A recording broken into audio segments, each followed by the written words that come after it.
చంద్రబాబు సర్కార్కి అతిపెద్దదైనటువంటి గుదిబండలు ఏమవుతున్నాయి అంటే ఈ ప్రజల దగ్గర నుంచి తీసుకున్నటువంటి ఫిర్యాదు. రాష్ట్రంలో 2024 జూన్ 15 నుంచి 2025 మార్చి 19 వరకు ప్రజల నుంచి వచ్చిన ఫిర్యాదులు 8,26,000. ఇది తాజా లెక్క. ఇందులో 7,45,000 పరిష్కరించేశామని చెప్తున్నారు. 5,72,481 ఫిర్యాదులనేమో ఆడిట్ చేసి 29,400 ఫిర్యాదులు రీఓపెన్ చేశామంటున్నారు. ఇక్కడ అసలు కన్ఫ్యూజన్ చూడండి.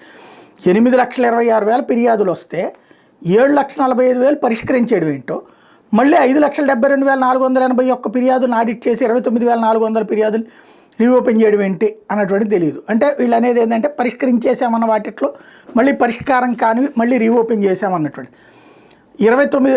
అలాగే మంగళవారం కలెక్టర్ సదస్సులో ఈ లెక్కలు చెప్పుకొచ్చారు. ఎక్కువ ఫిర్యాదులు వచ్చిన జిల్లాల్లో శ్రీకాకుళం 57,389, చిత్తూరు 46,790, అనకాపల్లి 45,884, పార్వతీపురం మన్య 42,388, కర్నూలు 40,557 మొదటి స్థానాల్లో ఉన్నాయి. పల్నాడు జిల్లా నుంచి 13,882 ఫిర్యాదులు వచ్చాయి.